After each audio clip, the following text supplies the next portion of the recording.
There is a hidden system at work in South Africa. Ridiculous of manners, and nobody points their attention at them. One that most people have never heard of, never studied, and never been taught in school. We should live everywhere where we want to. And we're not saying we want to live where they are currently staying. A system so clever that it doesn't need a law to keep running. It doesn't need a police force. It doesn't even need white people to enforce it anymore.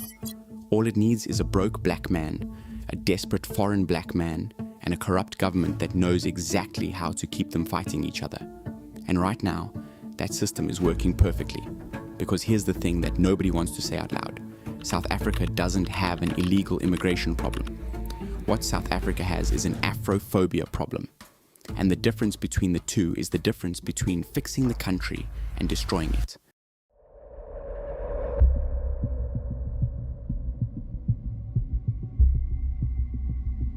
In 1948, the South African government officially launched apartheid. Separate schools, separate hospitals, separate neighborhoods, separate futures, all based on the color of your skin. Black people were crammed into townships on the edges of cities, forced to commute hours to work in mines and factories, and barred by law from owning land in the most productive parts of their own country. The whole idea was simple: keep the wealth concentrated, keep the workers poor, keep them just comfortable enough that they don't burn everything down. Then, in 1994, Nelson Mandela walked out of prison, apartheid was officially abolished, and the world cheered. South Africa became the Rainbow Nation. Today, all us do, by our presence here, and by our celebrations in other parts of our country and the world, confer glory and hope to newborn liberty. Everyone shook hands, everyone smiled, and a lot of people assumed the system was done. But here is what nobody told you. You can't just write "apartheid is over" on a piece of paper and expect 30 years of engineered poverty to disappear overnight. The system didn't die. It just changed clothes. We don't have enough space. We need some houses. I'm not going to vote up until they took us to a safety place. Ridiculous of manners, and nobody points their attention at them. Our communities are saying we want a land which is very closer to town, so that our people have access to housing and development, and as well so that our people have access to the economy. According to a World Bank report, today the top 10% of South Africa's population owns more than 80% of the country's wealth. 80%. South Africa is officially one of the most unequal countries on the planet. That inequality still runs almost perfectly along racial lines, 3 decades after apartheid ended. The same communities that were poor under apartheid are poor today. The same land that was kept from black people then is still owned by a small elite now. So, when Operation Dudula, a vigilante movement born in Soweto, took to the streets of Johannesburg in 2021 blaming immigrants for unemployment and crime, they were furious about a very real problem. Youth unemployment for South Africans aged 15 to 24 sits at roughly 60% when you include people who have given up looking for jobs entirely. That means more than half of young South Africans are sitting at home with nothing to do and nowhere to go. That anger is completely legitimate. The target, however, is wrong, and someone is making sure it stays that way. But before we get to who is pulling those strings, we need to talk about what is actually happening in Cape Town, because Cape Town is the most honest proof that this system is alive and running.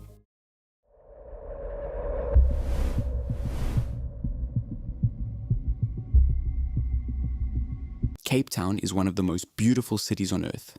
Mountains, oceans, wine farms, the kind of place that makes you feel like the world is doing okay. It was also voted the city with the lowest unemployment rate in South Africa, at 21%. And if you read that stat and think, great, Cape Town must be doing something right, then this section of the video is for you. Because Cape Town has a problem that it has never quite managed to shake. During apartheid, the government physically moved black and mixed race communities out of the city centre and dumped them on a flat, windy, treeless stretch of land on the outskirts called the Cape Flats. No economic opportunity, no good schools, hours from the places where the jobs were. That was not an accident. That was urban planning designed to create a permanent underclass that would keep the city's economy running without ever being able to own a piece of it. Then, apartheid ended. And you would think that the government would say, okay, let's fix that. Let's get those communities closer to opportunity. Let's redistribute some of that land. Instead, what happened was developers, including wealthy foreigners, moved into the city center and started buying everything they could get their hands on. Property prices in neighborhoods like Woodstock and Bo-Kaap exploded. Low-income black and mixed-race residents who had managed to hang on through the apartheid years were pushed out by evictions and skyrocketing rents. And where did they go? The Cape Flats, right back where apartheid put their parents. The Borgen Project documented how this gentrification cycle pushes low-income residents into informal settlements on the city's edge. The exact same geographic segregation that apartheid enforced, just without the formal legislation. They don't need the legislation anymore. I have been working as a teacher in this country. Not that Ghanaians are illegal, but the Home Affairs forced most of them to be illegal. Because some of them have permanent. And here is where the immigrants come in, because they end up at the bottom of the same system. Zimbabweans, Mozambicans, Malawians, they arrive in Cape Town, they can't afford formal housing, so they end up in the same overcrowded informal settlements on the Cape Flats as their South African neighbors. Same broken schools, same absent police, same non-existent sanitation, and suddenly two groups of poor black people are sharing the same shrinking slice of nothing, and politicians who could fix both their problems are busy telling one group it's the other group's fault.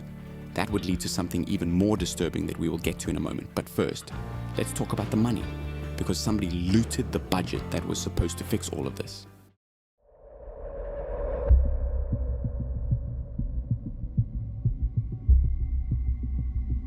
Here is a question nobody is asking loudly enough. Where did the money go? South Africa is Africa's most industrialized economy.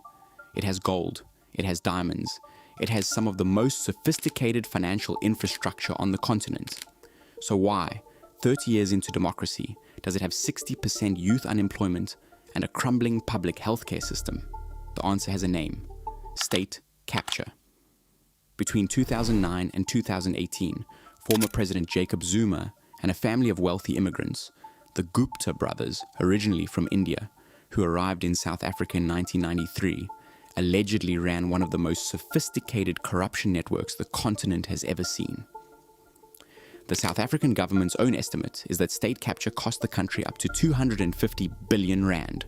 That's roughly $17 billion between 2014 and 2017 alone.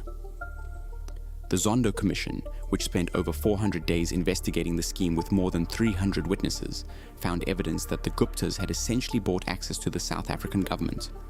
They allegedly selected cabinet ministers. They allegedly had Eskom, the national power utility, prepay 600 million rand for coal from a mine the Guptas had just purchased, essentially using taxpayer money to finance their own property deals. Investigators found that approximately 50 billion rand flowed directly from state entities to Gupta-linked companies. And the Guptas, for their part, now live in Dubai. The irony here is almost too painful to say out loud. The most destructive immigrants in recent South African history were not the Zimbabwean vendors in Soweto or the Malawian farm workers in the Western Cape.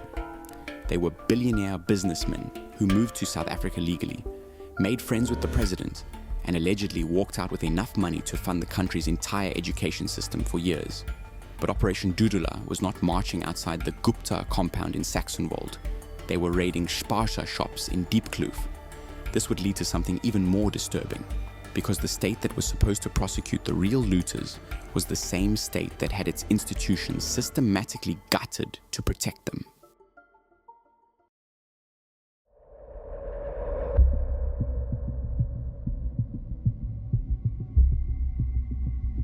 You are from Nigeria? Yes. You are from Nigeria? Yes. Okay. So, do you have papers to be here in South Africa? Yes, I have my ID. You have your ID? Yeah. You have the ID? Yes. No. How did you get the ID? I got my ID from Home Affairs. Man, guys. Let us be precise about what Operation Dudula is and is not, because this is important. In April 2022, a Zimbabwean man named Elvis Nyathi, a 43-year-old gardener and father of 4, was driven out of his hiding place in Diepsloot by a mob that was going door to door demanding to see visas. They beat him and set his body on fire.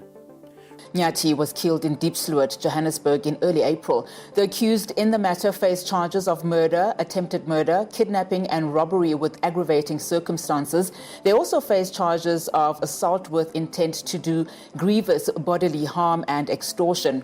From 1994 to 2024, XENOWatch, a platform developed by the African Center for Migration and Society, recorded over 1,069 incidents of xenophobic violence in South Africa, resulting in 669 deaths, 123,700 people displaced, and roughly 4,850 shops looted. These are not fringe incidents. This has become a pattern. And what is Operation Dudula's actual complaint? That immigrants are taking jobs and straining public services. That is a real frustration. According to Statistics South Africa, the official unemployment rate is 32.9% nationally, and almost 40% among black South Africans specifically. The public healthcare system is genuinely overwhelmed. The schools in the townships are genuinely underfunded. People are genuinely suffering. It can't be okay as South African that in our city seems to be ruled by undocumented foreign nationals. We want to demand the police to make sure that they clean this building, because this area now is dirty because it's full of people who are not supposed to be here. People are breaking the law. Another one, he was come and take that avocado and throw away. He said, if I see you here, I'm going to kill you.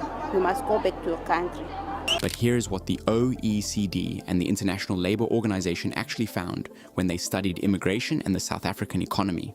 Immigrants contribute between 8.9% and 9.1% of the country's GDP. They pay more in taxes than they receive in public benefits.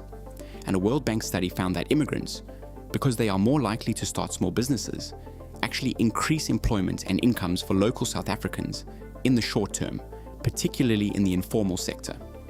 And yet, 71% of South Africans surveyed in a 2017 Human Sciences Research Council study identified immigrants as the main cause of anti-immigrant violence. We South Africans open and run spaza shops. We are threatened by illegal immigrants in this country. Over our economy to foreign nationals. And we don't understand what is so difficult to our government to enforce the laws. More than 7 out of 10 people believe something that the data says is not true. That doesn't happen by accident. That is manufactured. Because think about it. A government that has failed to deliver jobs, failed to fix schools, failed to rebuild what apartheid broke, and has also been looting the public purse, needs a story. It needs a villain that isn't in a government building. And the Zimbabwean guy selling airtime in the township is a much easier target than the cadre deployment network that handed out government jobs to party loyalists instead of qualified professionals for 20 years. A Rosa Luxemburg Foundation researcher named Fredson Guilenguye said something in an interview that cuts right to the core of it. Colonialism and apartheid not only led to a split between whites and blacks, they also created a split within the black majority, putting immigrants on the bottom rung of black South African society. The system didn't stop dividing, it just changed who does the dividing. And now, black South Africans who are victims of the same broken system are being handed a scapegoat, so they never ask who actually broke it.